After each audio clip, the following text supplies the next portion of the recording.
याद रखिए, अजब या इसराफिल, भाक अलिफ या आइल। ये आइल जो है, आइल ये ज़ाहिरी मौकिल है।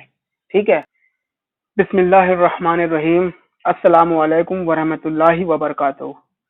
पिछली वीडियो में मैंने आपको अमल के परहेज की क्या हैसियत होती है यहाँ तक आपको बता दिया था।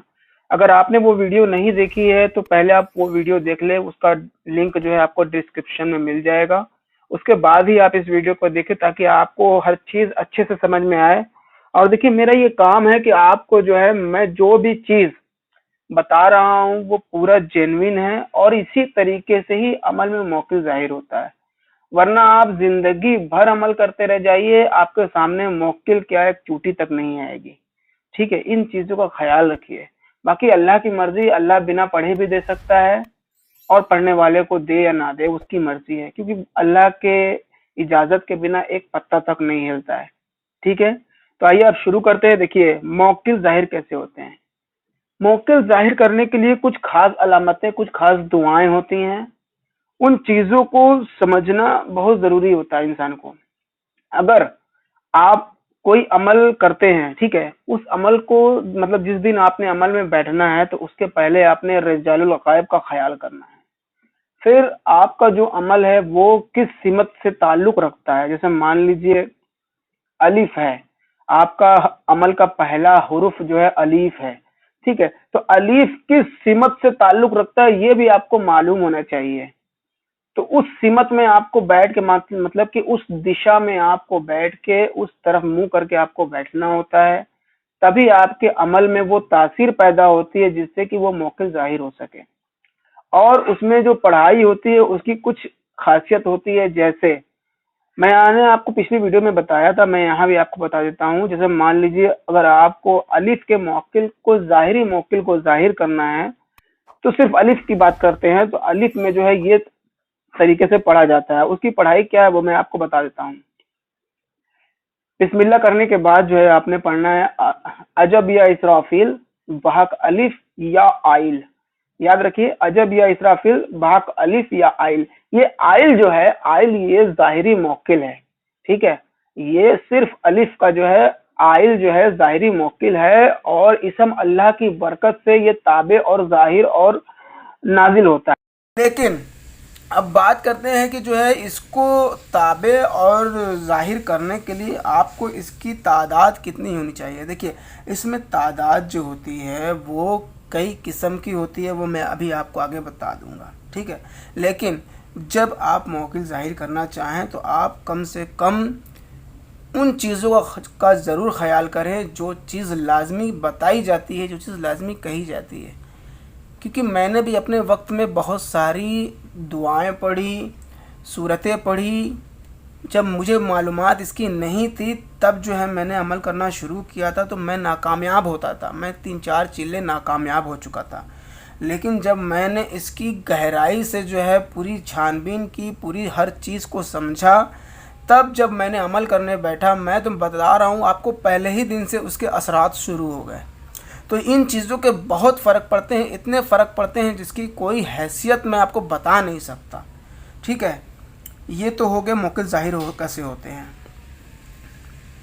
अब बात करते हैं अमल की ज़कात जो है मौकिल को ज़ाहिर कैसे करती है। देखिए, एक तो होती हैं छोटी ज़कात। छोटी ज़कात में सिर्फ आपके काम होते हैं, जैसे ज़कात सगीर।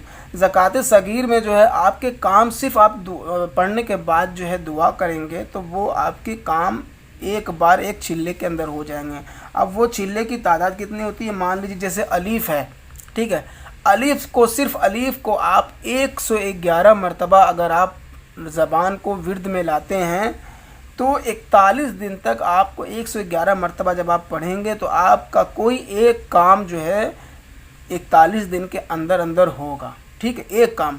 फिर उसके बाद उस ज़कात की हैसियत ख़त्म हो जाती है।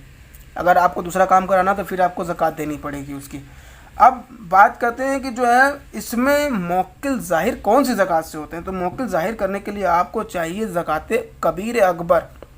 मतलब कि ज़कात का एक तरीका है, अगर मैं वो आपको समझाना चाहूँ तो देखिए इस तरीके से मैं आपको समझा सकता हूँ। ठीक है, देखिए देखिए इस तरीके से मैं आपको बता रहा हूँ। जैसे मान लीजिए 111 अलिफ की ज़कात है, ये 111 है, ठीक है।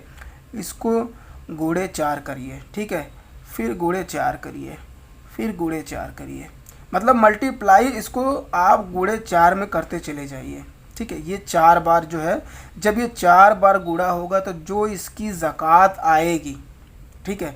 देखिए इसकी ज़कात जो मैं आपको बता रहा हूँ वो 66 के अदद से, अगर मैं आपको बताऊँ, ये तो मलफूजी अदद है और कमरी अदद 66 है इसका, ठीक है। अगर 66 को 4 से गुणा करें, फिर 4 से गुणा करें, फिर 4 से गुणा करें, फिर 4 से गुणा करें, तो इंशाअल्लाह ताला 16,000 तकरीबन 400 लगभग आते हैं। ये एक दिन की ज़कात होती है, ये एक दिन की ज़कात है भाइयों, मतलब एक दिन आपको इतना पढ़ना है और 41 दिन तक आपको इतना पढ़ना है, तब जो है इसके मौके ज़ाहिर होते हैं। इसी तरीके से मलफूजी अदद के हैं, मलफूजी अदद में जब आप करेंगे तो इसके 3 मौके ज़ाहिर होंगे, 3, एक नहीं 3, क्योंकि अलिफ में जो है अलिफ फे है, ठीक, अलिफ लाम फे, ला फा, ठीक है। अलिफ अलिफ 3 लफ्ज़ों से मिलकर बना है, अल्फाजों से मिलकर, मतलब हरफों से मिलकर बना है, इसलिए इसमें 111 मलफूजी अदद आते हैं।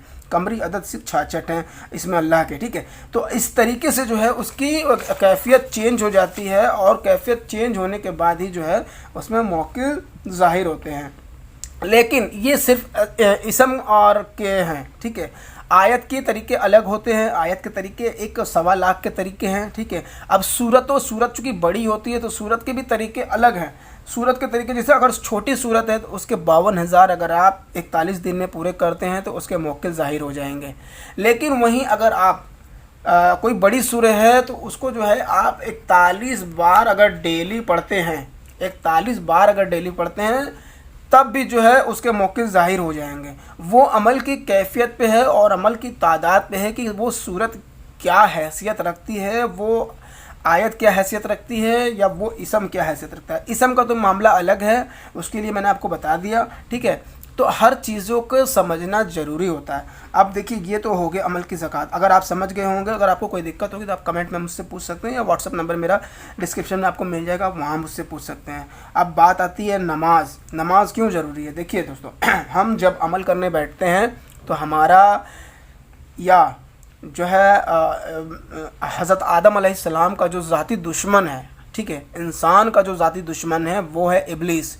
इब्लीस के जो बच्चे हैं वो है खन्नास, इसीलिए कुरान में जो है सूरह नास का जिक्र किया गया है, और सूरह नास में खन्नास जो वर्ड आता है वो उसके बच्चे हैं, ठीक है। उसके बच्चों से हिफाजत के लिए जो है हमें नमाज ज़रूरी करनी चाहिए। नमाज जो है हमारा जो है एक तरीके से ज़ाहिरी जो है कड़ा है, ठीक है, ज़ाहिरी बंदिश है वो हमारी, वो हमको हर वक्त जो है बंदिश में रखती है और हमें इबादत करने से जो है उसका जो है सिला मिलता है और हमारी रूहानियत जो है बढ़ती चली जाती है। तो नमाज तो आप सब जानते हैं कि नमाज किसी मोमिन को छूट नहीं दी गई है, हर किसी पे फ़र्ज़ है और उसे पढ़ना ही पढ़ना है। जो नहीं पढ़ता उसकी अमलियात में कमज़ोरी आती है, उसके अमलियात देर में शुरू होते हैं, ठीक है, मतलब अमल जो है देर में पूरे होंगे लेकिन देर में पूरे होंगे। लेकिन अब नमाज के ज़रिए से जो है अल्लाह तबारक व तआला दुआएँ जल्दी सुनता है, और जो मौक्किलीन है वो नमाजियों को पसंद करते हैं, इसलिए नमाज ज़रूरी है,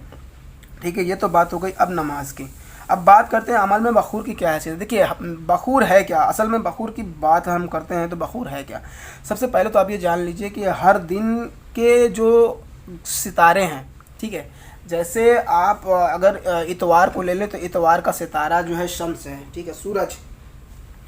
उसी तरीके से जो है अगर सोमवार को करते हैं मंडे को तो उसका सितारा कमर है, ठीक है। उसी तरीके से जो है अगर हम मंगल को करते हैं तो उसका सितारा मिरिक है।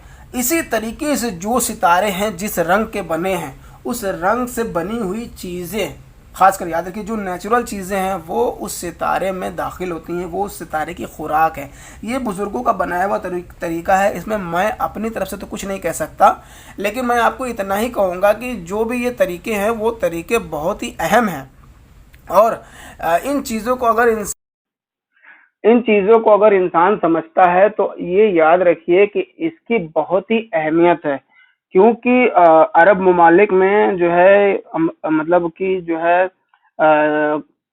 अरब जो है जिस अरब की कंट्री में पहले के जो आमिलीन होते थे वो मौकिल को जाहिर करने के लिए ज्यादा से ज्यादा इतना बखूर जलाते थे, इतना बखूर जलाते थे कि घर पूरा बखूर बखूर हो जाता था, धुएं धुएं हो जाते थे।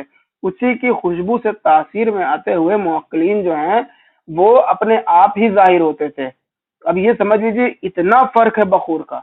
आज भी जो है आमलीन को चाहिए कि अगर आप मुवक्किल ताबे करना चाहते हैं तो आपको चाहिए कि आप जो है अपने एक दिन की पढ़ाई में कम से कम अगर 8 ml का अतर आप यूज करते हैं तो आपने एक वक्त की पढ़ाई में 4 ml आधा अतर यानी कि 4 ml आपको अतर यूज करना ही करना है। इसकी खुशबू इतनी होनी चाहिए कि पूरा कमरा एकदम महकना चाहिए उस खुशबू से। उस कमरे में आपने जो है धूनी भी जला सकते हैं, अगरबत्ती भी जला सकते हैं। मतलब कहने का मतलब ये है कि इतनी खुशबू होनी चाहिए कि मुवक्किल उससे जो है एकदम खुश हो जाए और अपने आप ही जो है वजद में आके जाहिर हो जाए। ठीक है, ये तो बात हो गई अमल में बखूर की। अगर आपको नहीं समझ में आया होगा तो आप मुझसे कमेंट में या फिर व्हाट्सएप नंबर पे आराम से पूछ सकते हैं, मैं उसका जवाब आपको जल्द से जल्द दे दूंगा। अब अमल कब पढ़ना चाहिए? देखिए दोस्तों, अमल की पढ़ने की जो वक्त निकलते हैं ना वो इल्म नजूम के हिसाब से निकलते हैं।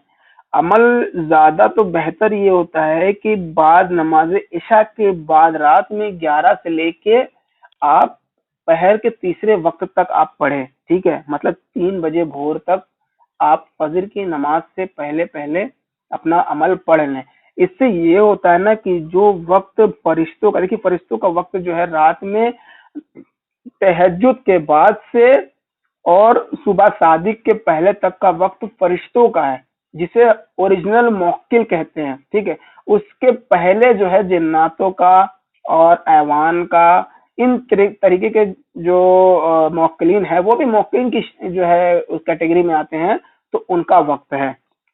अमल पढ़ने के लिए आपको चाहिए कि आप इल्म नजूम के हिसाब से जो आपका सितारा बनता है उस सितारे में जो घंटे जो पहर निकलते हैं इल्म नजूम के हिसाब से और रिजालुल गैब के हिसाब से, उस जो आपकी कैटेगरी मतलब जो आपका अमल का पहला हर्फ है उसके हिसाब से आपको बनाना पड़ेगा। ठीक है, कौन से पहर में उसका मौकिल जाहिर हो रहा है उसके हिसाब से आपको बनाना पड़ेगा। अगर आप ये नहीं बना सकते तो समझ लीजिए आपके अमल में कमी होगी। मौकिल जाहिर तो होगा लेकिन थोड़ा देर में होगा। ठीक है, जैसे चिल्ले होते हैं 40 दिन के चिल्ले में लोगों के मौके जाहिर हो जाते हैं, लेकिन अगर आपने अमल कमजोर बनाया है तो आपका मौकिल जो है वो 120 दिन में जाहिर होगा। वो कब जाहिर होगा? जब उसके ऊपर पढ़ाई की जो है मार पड़ना शुरू हो जाएगी, मतलब रोशनी इतनी बढ़ जाएगी कि वो मौकिल बर्दाश्त नहीं कर पाएगा तजल्ली को, और वो तब जो है अपने मजबूरी में वो आपके सामने जो है हाजिर होगा। लेकिन अगर आप अमल सही बनाते हैं तो वो पहले ही रोशनी इतनी बढ़ जाती है कि 40 दिन के पहले पहले ही वो मौकिल जाहिर हो जाते हैं। ठीक है, आपको ये समझ में आ गया होगा इंशाल्लाह। अब बात करते हैं इल्म नजूम। देखिए, इल्म नजूम सीखने के लिए बहुत सारी तमाम किताबें मार्केट में हैं। ठीक है, इल्म नजूम का मतलब ये है कि जैसे मान लीजिए सुबह जब हमारा सूरज, ठीक है, जैसे मैं आपको समझा दूं, देखिए सुबह जो है ये सूरज है। ठीक है, यहाँ से ये पूरब है। ठीक है, ये पूरब मान लीजिए, ये पश्चिम मान लीजिए। ठीक है, यहाँ से जब सूरज निकलता है तो ये सूरज जैसे ही निकलेगा, ठीक है, ये सूरज जैसे ही निकलेगा तो यहाँ से हमारी अव्वल सात शुरू होती है। ठीक है, अव्वल सात जो है शुरू हो जाएगी, अव्वल सात शुरू हो जाएगी। ठीक है, अव्वल सात शुरू होने पे पहला घंटा जो है वो अव्वल होगा, फिर दूसरा घंटा जो है किसी दूसरे जो है दूसरा घंटा किसी दूसरे उसका होगा, मुवक्किल का होगा, फिर तीसरा घंटा जो है किसी दूसरे तीसरे मुवक्किल का होगा। इसी तरीके से करके 6 घंटे होते हैं। ठीक है, 6 घंटे के बाद सातवां घंटा जब लगता है तो फिर वो दूसरा आपका जो है वो सात शुरू होता है। तो यहाँ 1 बजे से लेके आपके शाम के 5 बजे तक ये सात चलती है। ठीक है, 5 बजे तक ये सात चलती है इस तरीके से। ठीक है, ये तरीका होता है। मुझे उम्मीद है कि मैंने जो आपको तरीकेकार बताए हैं पूरे वो आपको समझ में आ गए होंगे। अगर आपको नहीं समझ में आए तो आप मुझसे व्हाट्सएप पे बात कर सकते हैं, कमेंट कर सकते हैं, और अगर आपको कोई दिक्कत परेशानी है तो आप मुझसे बात करके उससे सॉल्व कर सकते हैं।